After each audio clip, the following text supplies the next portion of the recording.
સુરતના કાપોદ્રામાં થયેલ અપહરણ મામલે નવો ઘટસ્ફોટ થયો છે। પોલીસે તપાસ કરતા અપહરણનું નાટક કર્યું હોવાનું જાણવા મળ્યું છે। આ સાથે જ મદદગાર ત્રણેય આરોપીની કાપોદ્રા પોલીસે ધરપકડ કરી છે। આરોપીની પૂછતાછ દરમિયાન સમગ્ર મામલો બહાર આવ્યો, જો કે મુખ્ય બે આરોપી રૂપિયા લઈને ફરાર થઈ ગયા છે। અગાઉ દુબઈથી મિત્રએ સુરત ખાતે 10 લાખ રૂપિયા ટ્રાન્સફર કર્યા હતા। રૂપિયા બેંકમાંથી ઉપાડી પરત કરવાના હતા, પરંતુ 4.5 લાખ રૂપિયા ઉપાડી આરોપીના મનમાં લાલચ જાગી રૂપિયા પરત ન કરવા પડે તે માટે અપહરણનું નાટક કર્યું। અન્ય 3 આરોપીને પૈસાની લાલચ આપી મદદ માટે પણ બોલાવ્યા। બેંકમાંથી પૈસા ઉપાડ્યા બાદ અપહરણ થયું હોવાની ફરિયાદ નોંધાવી હતી। આ મામલે કાપોદ્રા પોલીસે 3 આરોપીની ધરપકડ કરી અન્ય આરોપીની શોધખોળ હાથ ધરી છે। તે વ્યક્તિ ચિરાગ મોહન પરમાર તથા કેતન કંટારિયા આ ગુનાના મુખ્ય સૂત્રધાર છે ને તેઓએ પોતે જ આ પૈસા આપવા ના પડે તે માટે જ પોતાનું અપહરણ થયાનું એક તરકટ રચી અને ગુનો આચરેલો હોય જે કામગીરી કાપોદ્રા પોલીસ સ્ટેશન દ્વારા સરાહનીય કામગીરી કરવામાં આવેલ છે અને ખૂબ જ ટૂંકા સમયની અંદર મુખ્ય આરોપીઓ સુધીને પહોંચી ગયેલ છે।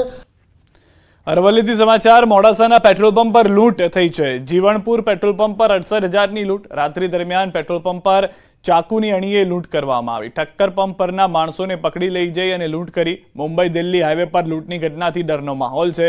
4 લૂંટારુઓ 15 મિનિટમાં હાઈવે પર લૂંટ કરી ફરાર થઈ ગયા। ટીટોઈ પોલીસ દ્વારા સમગ્ર મામલે તપાસ હાથ ધરાઈ છે।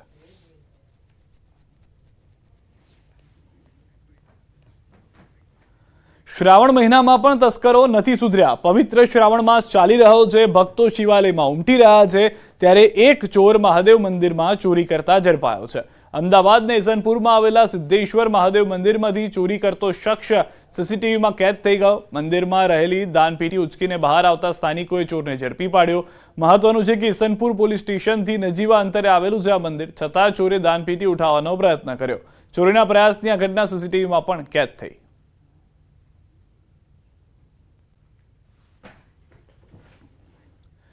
દાહોદના ગોવિંદનગરમાં ધમધમતા શ્રાવણીય જુગારધામ પર પોલીસે દરોડા પાડ્યા। પોલીસની રેડ દરમિયાન 8 જુગારીઓ ઝડપાઈ ગયા છે। આ તમામ પાસેથી 7 મોબાઈલ ફોન સહિત 2.5 લાખ રૂપિયાનો મુદ્દામાલ ઝડપાયો છે। બાતમીના આધારે પોલીસે રેડ પાડતા જુગારધામ ઝડપાયું હતું। વલસાડના ભાગડાવાળા વિસ્તારમાં એક બાળકના અપહરણની આશંકાએ સ્થાનિક લોકોનું ટોળું એકઠું થયું અને બાળકના અપહરણના આરોપ મામલે એક યુવક અને યુવતીને ઝડપી પોલીસને સોંપાયા હતા। આથી પોલીસે પણ આ બંનેની અટકાયત કરી આ મામલે ઊંડાણપૂર્વક તપાસ હાથ ધરી। ભાગડાવાળા દાદિયા ફળિયા વિસ્તારમાં અંબાજી માતા મંદિર નજીક ગ્રાઉન્ડમાં કેટલાક બાળકો રમી રહ્યા હતા, જ્યાં જઈ એક યુવક અને યુવતી ફૂટબોલ આપવાની લાલચ આપી અને 4 વર્ષના બાળકને તેમની સાથે લઈ રહ્યા હતા। જોકે સ્થાનિક લોકોએ આ બંનેની હરકત અંગે શંકા જતા નાના બાળકને લઈ અને જઈ રહેલા આ યુવક અને યુવતીને અટકાવી પૂછપરછ કરતા લોકોનો શક વધી ગયો। આથી લોકોએ યુવક અને યુવતીને ઝડપી તાત્કાલિક પોલીસને જાણ કરી।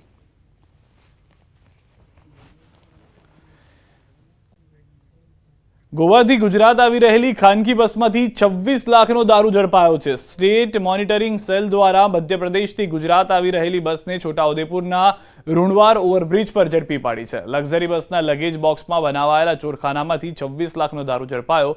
બસના ચાલક ગોપીલાલ ગ્યારી અને અન્ય એક ઇસમ બિલાલ પઠાણની ધરપકડ કરવામાં આવી છે।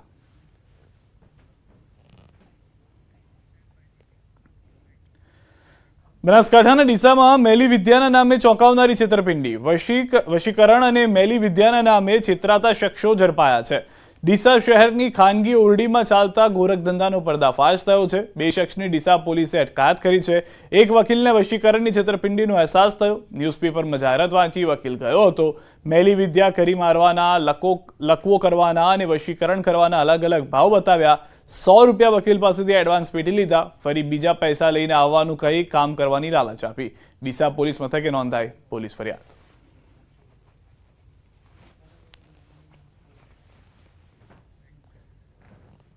સુરતના વરાછામાં સામાન્ય બાબતમાં યુવકની હત્યાનો ભેદ ઉકેલાયો છે। સુરત ક્રાઇમ બ્રાન્ચે 3 આરોપીની કરી છે ધરપકડ। વિમલ, ડેનિશ અને ઉત્તમ નામના 3 આરોપીની ભાવનગરથી ધરપકડ કરાઈ છે। 15મી ઓગસ્ટના રોજ રાત્રિના સમયે બની હતી ઘટના। બાઇકને ઓવરટેક કરવા બાબતે જેનિશ ચૌહાણ નામના યુવકની હત્યા કરાઈ। આરોપીઓ હત્યા કરી ફરાર થયા।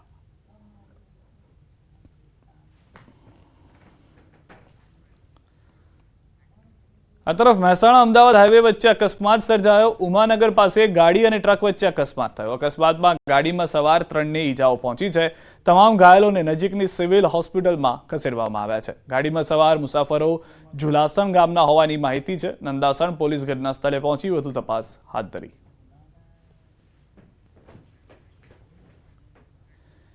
ભરૂચના વરેડિયા નજીક ટેન્કર ખાબકતા અફરાતફરી મચી ગઈ. વરેડિયા ગામ નજીકથી પસાર થતી ભૂખી ખાડીમાં કેમિકલ ભરેલું ટેન્કર ખાબક્યું. વડોદરાથી કેમિકલ ભરી અંકલેશ્વર જઈ રહેલું એક ટેન્કર વરેડિયા નજીક ભૂખી ખાડીમાં ખાબકી ગયું હતું. ટેન્કર ખાબકતા હાઈવે પર ટ્રાફિક જામ સર્જાયો હતો. વાહનોની લાંબી કતારો જોવા મળી હતી. ઘટનાની જાણ થતાં જ પાલેજ, નબીપુર તેમજ ભરૂચ જિલ્લા ટ્રાફિક પોલીસ અને NHAIના કર્મીઓ ઘટના સ્થળે દોડી આવ્યા. સર્જાયેલા અકસ્માતમાં ટેન્કર ચાલકનો આબાદ બચાવ થયો. ભૂખી ખાડીમાં ખાબકેલા ટેન્કરને ક્રેનની મદદથી બહાર કાઢવામાં આવ્યું. મહત્વનું છે કે વરેડિયા નજીકથી પસાર થતી ભૂખી ખાડી પર માર્ગ સાંકડો હોવાને કારણે અવારનવાર અકસ્માતોની ઘટના જોવા મળે છે. બનાસકાંઠાથી સમાચાર. એગ્રો મિલ દુર્ઘટનામાં મૃત્યુઆંક 3 થયો છે. પાલનપુરની જગાણા એગ્રો મિલમાં બન્યો હતો બનાવ. અમદાવાદમાં સારવારમાં વધુ એક વ્યક્તિનું મોત. ઈસેદુ એગ્રો મિલ દુર્ઘટનામાં 3 લોકો દાઝ્યા હતા. અગાઉ 2 લોકોના મોત થઈ ચૂક્યા હતા.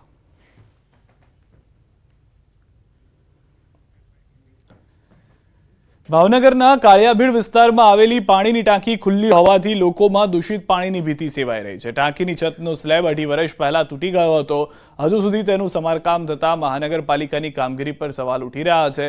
ખુલ્લી ટાંકીમાં પડતા કચરાને કારણે લોકો છેલ્લા 2.5 વર્ષથી દૂષિત પાણી પી રહ્યા હોવાની ફરિયાદ છે. આ અંગે મેયરે અને સિટી એન્જિનિયરે જણાવ્યું કે હાલ કાળિયાભીડ પાણીની ટાંકીની સામે ₹4.5 કરોડના ખર્ચે નવી ટાંકી બનાવાઈ રહી છે, જેનું કામ આગામી દિવસોમાં જલ્દી પૂરું કરી દેવામાં આવશે. તો વિપક્ષે સમગ્ર મામલો સત્તાધીશો પર ગંભીર આરોપ સાથે ભ્રષ્ટાચારની વાત કરી. કાળિયાભીડની જે ઓવરહેડ ટાંકી છે એ 2.5 વર્ષ પહેલા તૂટી ગઈ.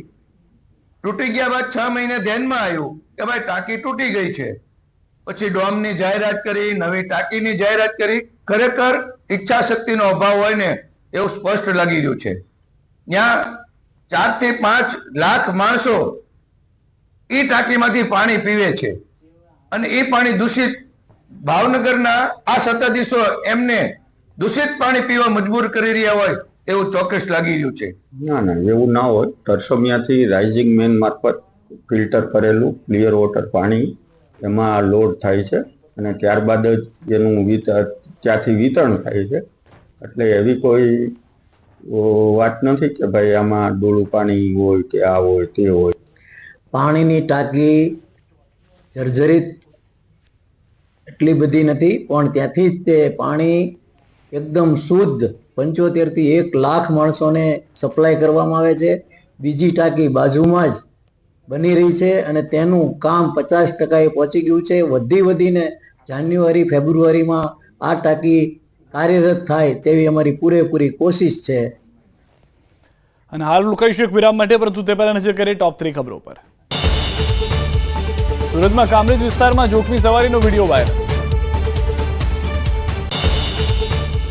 અમદાવાદના હાટકેશ્વર વિસ્તારમાં યુવકની હત્યા. શ્રાવણ મહિનાનો આજે ત્રીજો સોમવાર. શિવ મંદિરોમાં ભક્તોની ભેટ.